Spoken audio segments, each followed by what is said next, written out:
नमस्कार, मैं शंभू कुमार सिंह और आप देख रहे हैं सदस्य। एक बड़ी खबर बताऊंगा किस तरह से एक आदिवासी गवर्नर को छुट्टी कर दी गई है और वहां मनोज सिन्हा जो है वो गवर्नर बनेंगे।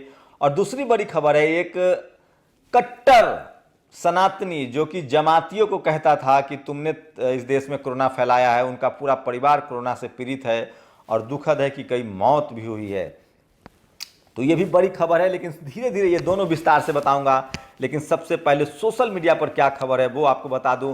तीसरी बड़ी खबर है कि आईएएस घोटाला हुआ है।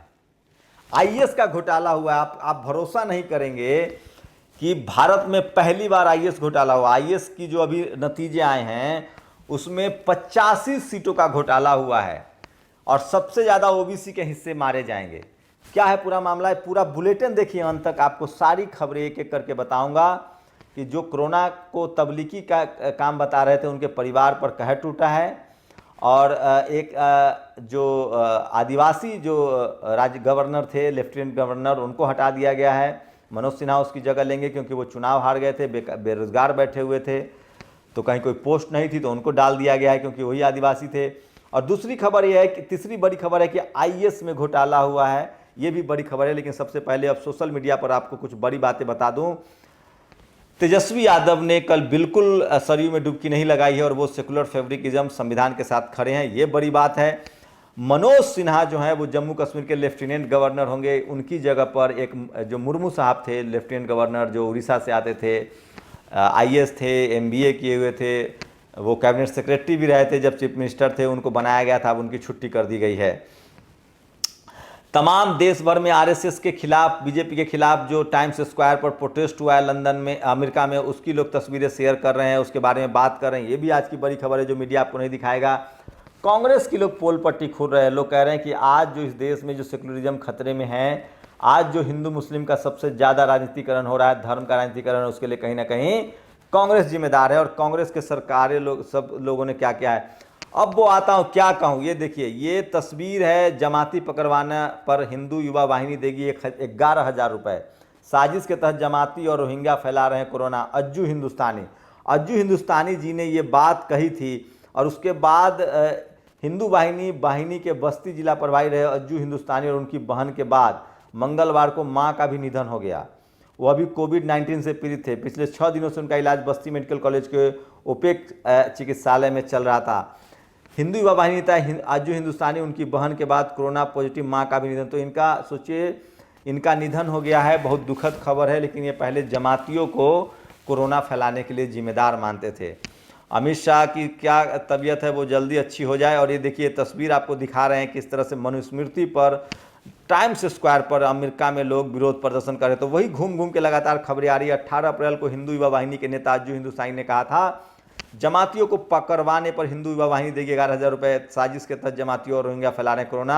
और 30 जुलाई को कोरोना से अज्जू और उनकी बहन की मौत हो गई थी। कल कोरोना से उनकी मां का भी निधन हो गया है। तो ये बहुत ही दुखद खबर है और मैं नहीं चाहता हूं कि ऐसा किसी के साथ हो। लेकिन सोचिए कि जिन लोगों ने बीमारी को धर्म से जोड़ा था वो कितने अनैतिक लोग थे। एक तस्वीर शुरू शेयर कर रहे हैं लोग, किस तरह से कल जो राम जन्मभूमि का जो शिलान्यास हुआ था उसमें देखिएगा कि जातिवाद को किस तरह से बरकरार रखा गया है। सबसे ऊंचा टूल जो था वो मोहन भागवत था, उससे भी नीचे प्रधानमंत्री थे। सोचिए, मोहन भागवत से नीचे प्रधानमंत्री बैठते हैं। योगी आदित्यनाथ जी को तो एकदम पीछे कर दिया गया। ये भी लोग कर रहे हैं। टाइम्स स्क्वायर पर पैसा देके जो पूरा एडवर्टीजमेंट करवाया गया है। सुप्रीम कोर्ट में विजय माल्या की फाइल गायब हो गई है। सुप्रीम कोर्ट से विजय माल्या की दस्तेवाज से फाइल गायब है। पुनर्विचार याचिका पर सुनवाई टल गई है। और प्रशांत भूषण को लेकर एक बड़ी खबर आई है जिस पर मैं विस्तार से एक डिटेल बताऊंगा। उनके वकील ने कुछ शानदार सवाल जवाब किए हैं जो आपको सुनना चाहिए, पढ़ना चाहिए। सर्वोच्च न्यायालय में प्रशांत भूषण के खिलाफ चल रही अवमानना की कार्रवाई में मुकदमा में प्रशांत भूषण के वकील दुष्यंत दबे ने बहुत जबरदस्त बातें कही है। उन्होंने कुछ जजों के समय में न्यायपालिका में ईमानदारी के अभाव को लेकर जो आम धारणा बनी उसके बारे में करते हुए कहा कि राजनीति और तौर पर संवेदनशील कुछ मामले में आए फैसले ऐसा लगा कि न्यायपालिका ने अपनी इज्जत गिराई है। उन्होंने रंजन गोगोई के बारे में बात करते हुए कहा कि उन्होंने राफेल, सीबीआई और अयोध्या मामले में केंद्र सरकार के पक्ष में फैसला दिया। राफेल, सीबीआई और अयोध्या, और बाद में राज्यसभा की सीट और जेट सिक्योरिटी की सुरक्षा स्वीकार कर ली। इसमें लोगों को क्या संदेश गया है। वकील दुष्यंत दबे यहीं पर नहीं रुके, उन्होंने आगे कहा केवल कुछ ही जजों को राजनीतिक रूप से संवेदनशील मामले क्यों दिए जाते हैं, जस्टिस नरीमन जैसे जज को ऐसे मामले क्यों नहीं दिए जाते हैं। इस पर जस्टिस अरुण मिश्रा ने जवाब दिया, यही अरुण मिश्रा साहब हैं, कि नरीमन कॉन्स्टिट्यूशन बेंच के हिस्सा है। जस्टिस गवई ने कहा कि नरीमन मणिपुर केस के हिस्सा है। दवे ने कहा कि मैं राजनीतिक तौर पर संवेदनशील मुद्दे से इसकी बात कर रहा हूं, मैं 50 केस ऐसे बता सकता हूं। दुष्यंत दवे ने कहा कि आप लोग 130 करोड़ लोगों के अभिभावक हैं, इस देश के राजनीतिज्ञों के बारे में आप जानते हैं वह कैसे हैं। अब यह आपके हाथ में है कि आप नागरिकों के अधिकार की सुरक्षा रखते हैं कि नहीं। पूरा वीडियो आया है उनका योगेंद्र यादव का, वो भी सुनिएगा। और ये देखिए 3 तस्वीरें शेयर की है लोगों ने। मोदी जी की तस्वीर है, राहुल गांधी की तस्वीर है, सीताराम येचुरी की तस्वीर है। सारी कहानियां साफ हो जाएंगी। और द टेलीग्राफ ने शानदार, the god that we failed, संविधान को लेकर उन्होंने कहा कि raja and rishi are not longer separate in the republic. राजा और ऋषि जो होते हैं वो किसी भी डेमोक्रेटिक सिस्टम के लिए ठीक नहीं होते हैं। तो ये लिखा है। और एक शानदार पोस्ट लिखा है, ब्राह्मण ठाकुर और वैश्य समाज आज ताकतवर क्यों हैं। सोचिए कितने ब्राह्मण समाज के लोग करोड़पति हुए हैं क्योंकि उनको सब कुछ राम राज में सरबराह वर्ग के शिक्षा ग्रहण करने पर पाबंदी थी। ये पूरा पोस्ट सुनिए आप। ब्राह्मण ठाकुर और वैश्य समाज आज ताकतवर क्यों है। किसान, कामगार, पशुपालक, कारीगर और मजदूर सदा वर्ग से पिछड़ा क्यों है। राम ने बौद्ध भिक्षुक शंभुक का वध कर दिया, कारण वह सभी को सरबराह वर्ग को शिक्षित कर रहे थे, पढ़ा लिखा रहे थे।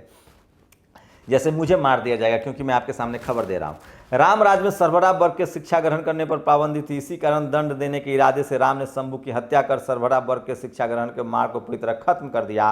राम जी ने जिस राष्ट्र की बुनियाद रखी उसी का परिणाम है आज सरबराह वर्ग दयनीय दशा में है। ठाकुर, ब्राह्मण, वैश्य समाज समृद्ध है।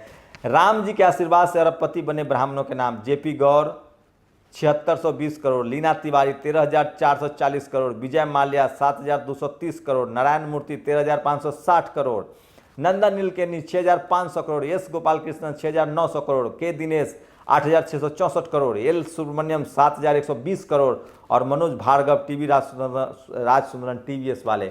इसमें जाट, गुर्जर और पटेल भी नहीं है साहब। तो बाकी हिस्सों में यादव, लोधी, पासवान, जेटाब, पाटल, मीना, मौर्य नाम नहीं मिलेंगे। अन्य हिस्सों पर अग्रवाल, संघवी, कोटक, हीरानंदानी, गुप्ता, धूत, थापर, मित्तल, रहेजा, पीरामल, ओबराय, कलसी, गोयनका, अंबानी, अडानी जैसे नाम राम जी के आशीर्वाद बरस रहा है। राम जी को आपकी चिंता होती तो शंभू का वध नहीं, सम्मान शिक्षा का विरोध करने वाले ब्राह्मण परजीवी का वध कर देते। अगर आपको लगता है कि राम जी ने समाज के कल्याण का कोई कार्य किया है तो बता सकते हैं, कोई रोक टोक थोड़ी ही है। तो ये तमाम लोग पोस्ट लिख रहे हैं। और एक और पोस्ट है, आगे देखिए। राम मंदिर के लिए अपनी पूरी जिंदगी खपाने वाले और कट्टर हिंदू बनकर धर्म की रक्षा करने के लिए अगली पंक्ति में खड़े रहने वाले विनय कटियार, उमा भारती, कल्याण सिंह और तोगरिया कहाँ चले गए हैं आपको नहीं पता चलेगा। और एक सबसे मार्मिक तस्वीर है कल की, देखिए किस तरह से जो दीपों से तेल निकाल रहे हैं लोग। राम मंदिर जब बनेगा या किसी मंदिर के बाहर जब आप जाएंगे तो भिखारियों की जाति पता कीजिएगा, सब SC ST OBC और माइनॉरिटी के लोग मिलेंगे।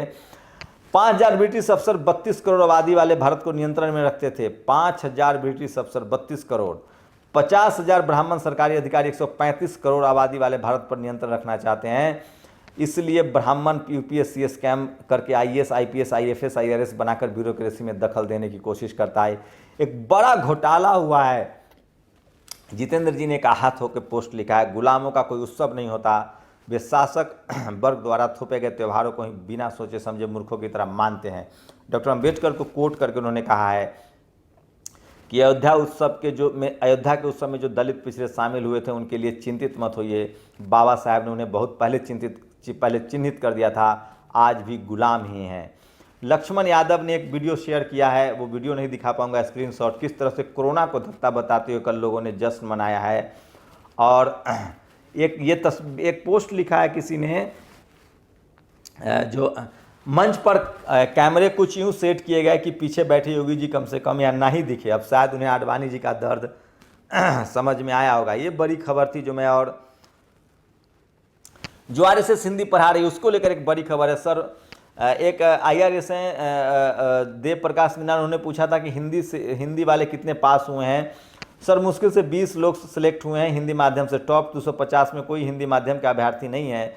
मैं और मेरे 5-6 दोस्त पुनः सिलेक्ट हुए हैं। नए सिलेक्शन तो बहुत कम हो रहे हैं। अब यह कहने की कोई अतिशयोक्ति नहीं कि एक था हिंदी माध्यम। तो जो आरएसएस आपको नई एजुकेशन पॉलिसी में हिंदी पढ़ा रही है, उसको लेकर अब बिल्कुल उसमें आप यूपीएससी नहीं कर सकते हैं। मरी गाय उठाने से किया इनकार तो दबंगों ने घर में घुसकर दलित मां बेटे से की पिटाई। ये गुजरात की खबर है, फिर से एक बार शर्मनाक खबर आई है। गांधी जी रामराज चाहते थे, कांग्रेस भी यही चाहती थी और बीजेपी को भी वही चाहिए। तो सवाल यह है कि इन तीनों में फ़र्क क्या है। तो ये वो तमाम बड़े खबरें थी जो मैं आपको बता रहा था कि किस तरह से लोगों ने कल के बात को लेकर, अंबेडकर के संविधान में कमियां खोजने वाले सवर्णों, जरा आपने धर्मशास्त्र तो खंगालो। ये पिंकी सराहिया ने लिखा है। और लोग भव्य मंदिर चाहते थे और तुम कांग्रेसी सपाई बसपाई 60 साल तक सड़क नाली पुल बांध स्कूल कॉलेज अस्पताल बनाते रहे। कुछ सीखो इनसे। संपादक का पद मालिक देता है, संपादक का कद समाज तय करता है। हमारे संपादकों के पास पद है, कद नहीं है। और ये देखिए कांग्रेस के खिलाफ भी बसपाई जो हैं वो लगातार सड़कों पर हैं। और जिस तरह से 100 लोग की मौत हुई है शराब पीने से बहुजन समाज के लोगों की, उसको लेकर लगातार लोग जो हैं वो विरोध प्रदर्शन कर रहे हैं। तो ये लगातार वो बड़ी खबरें थी जो मैं आपको बता रहा था। और अब सबसे अंत में यूपीएससी के एग्ज़ाम में 900 से ज़्यादा सीटों की वैकेंसी निकली है। 800 सीटों का 815 सीटों का जो है वो रिजल्ट दिया गया है। 85 से 90 सीट जो है वो रिजर्व रख लिए गए हैं और उसकी भर्ती जो है वो चोरी से कर दी जाएगी। दिलीप मंडल ने इस पर वीडियो बनाया है, नेशनल दस्तक पर पूरा वीडियो देख सकते हैं। तो ये आज की बड़ी खबरें थी जो मैं आपके साथ शेयर कर रहा था। मैं फिर कह रहा हूँ, बहुजन समाज के लिए बहुत ज़रूरी है कि वो सोशल मीडिया से अपडेट रखे। और नेशनल दस्तक की कोशिश होती है कि वो तमाम खबरें जो आपसे छुपाई गई है, दबाई गई है, वो खबरें लेके आ जाए। तो सोचिए, देश में पहली बार आईएएस घोटाला हो रहा है। वैकेंसी निकलती है कुछ और नौकरी दी जाती है कुछ। तो इसको लेकर लगातार लोग ट्विटर पर ट्रेंड कर रहे हैं और इसी को लोग कह रहे हैं यूपीएससी स्कैम। और लगातार लोग इसको लेकर कह रहे हैं। मैं पूरी खबर एक बार आपको बता देता हूं कि किस तरह से लोगों ने इसको लगातार यूपीएससी स्कैम को लेकर ट्रेंड हो रहा है। एंकर पत्रकार जिस तरह कल से जय श्री राम जय सिया राम लिख बोल पढ़ रहे हैं, कल्पना कीजिए यही काम किसी ने किया होता और एक बार भी अल्लाह अकबर लिख पढ़ के बोल दिया होता तो अब तक देशद्रोही और आतंकी घोषित हो चुका होता। और ये देखिए लगातार लोग जो हैं वो सवाल पूछ रहे हैं। और एक तस्वीर बहुत ज़्यादा वायरल हो रही है, खैर उससे मेरा बिल्कुल इंटरेस्ट नहीं है, लेकिन दो चीज़ें वायरल हो रही है। किस तरह से राम को लेकर मोदी जा रहे हैं और दूसरे में बाबा साहब अम्बेडकर जो हैं वो एक बच्ची को लेकर स्कूल जा रहे हैं।